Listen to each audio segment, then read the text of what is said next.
through a journey of amazing empowerment that has allowed him not only to embrace his inner woman, but be a role model of how men should love and respect women. And also to men, for having the courage to show vulnerability.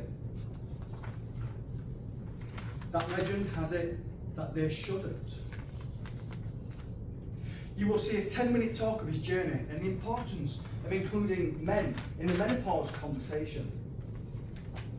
Also an insight into andropause, which was my revelation after meeting you. Didn't know what that was. The male version of menopause. His audience is aimed at corporate decision makers, business owners that are going through midlife journey, with the title of his talk, Half Man, Half Woman. Please, ladies and gentlemen, welcome Satwinder Sagoo.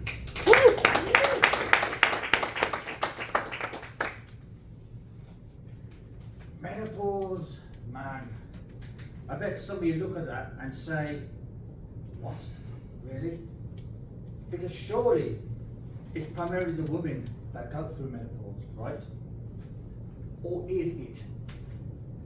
As a menopause man, one of the biggest things I do when I go into corporate organisations is advocate the fact that menopause is just as much a man's journey as it is a woman's journey.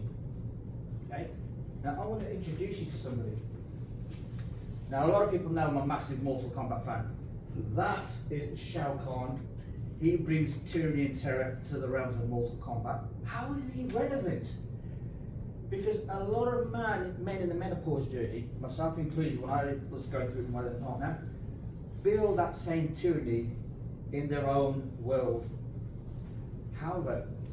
Let me tell you about my story that brought me to the point that I am today. So I was in a loving, adoring relationship with an amazing woman who we was head over heels for each other. We were literally like posh and becks on social media. When you saw us, you'd be like, oh, you're so cute.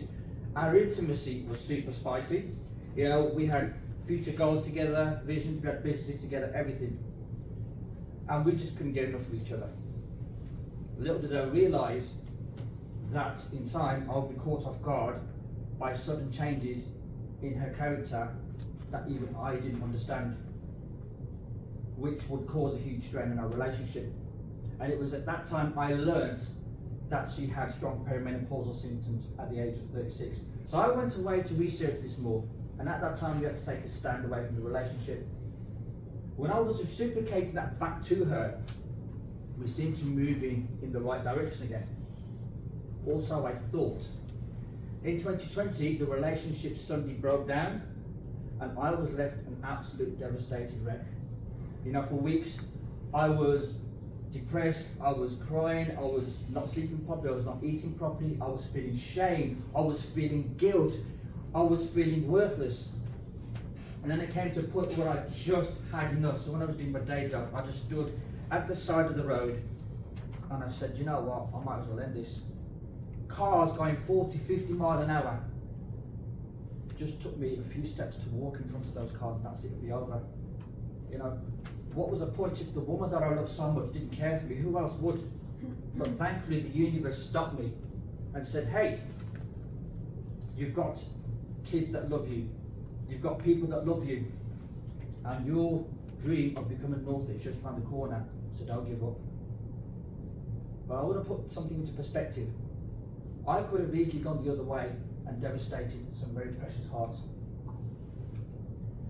That there is my mother. You know, that woman has been there for me through thick and thin. She phones me several times a day, as mothers do, to check in on me, to make sure I'm all right, to make sure I'm there, to sometimes have, you know, have me as a soundboard. Can you imagine if I went a split second the other way? That woman would have been desperately phoning me. Why aren't you answering your phone? Why aren't you texting me? Eventually the reality sinking in. Darling, our boy's not there anymore.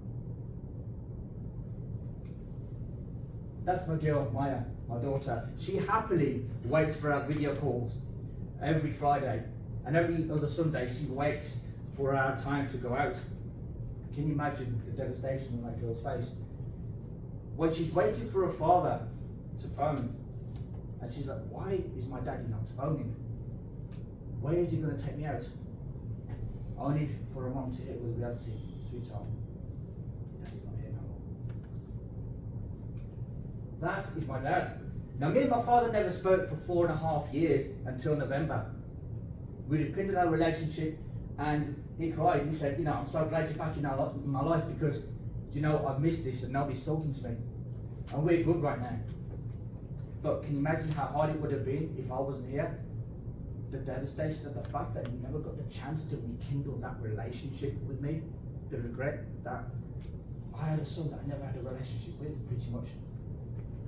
Now, why is this so important? Why is this so relevant? Because how many men go to work, going to their bosses, saying, I'm all right.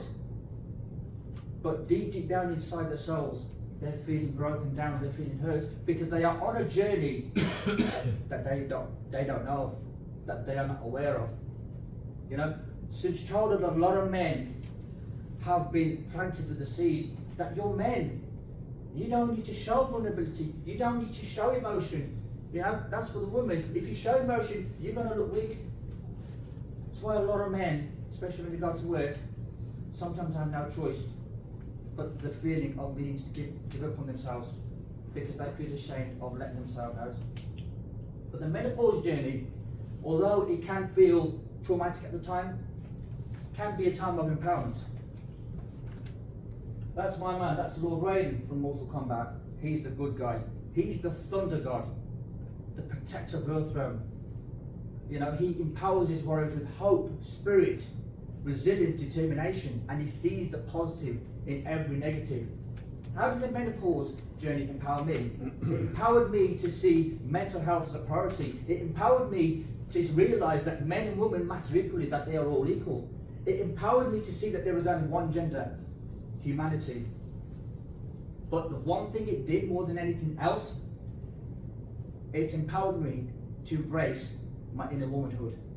Because do you know what? This isn't just a world of men and women. It's a world of female men and male women. Okay?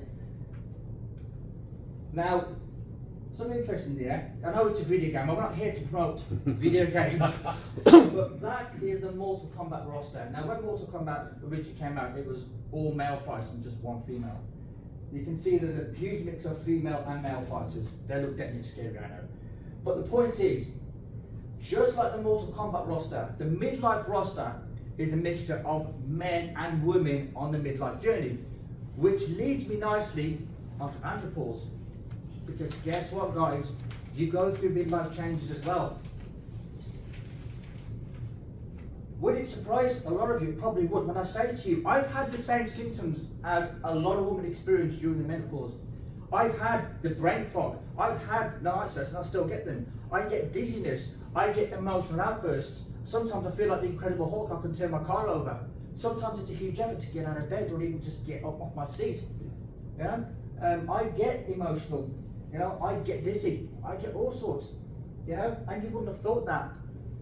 And as a menopause man, the importance of raising that awareness in workplaces is to help men and women break the stigmas down together, to blur the lines of segregation that are created, so that men and women can normalise the conversation.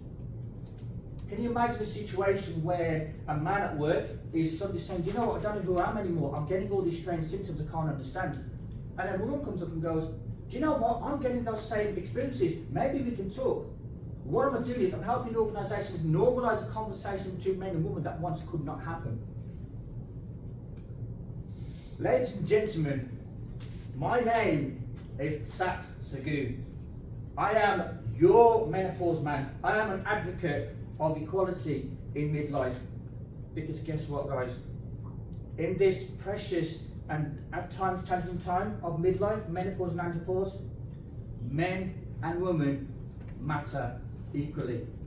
Please connect to me on LinkedIn and through my website. Although my website is going through a massive rebrand, please feel free to connect with me on LinkedIn, and I would love to talk to you more about what I do. Thank you very much for listening.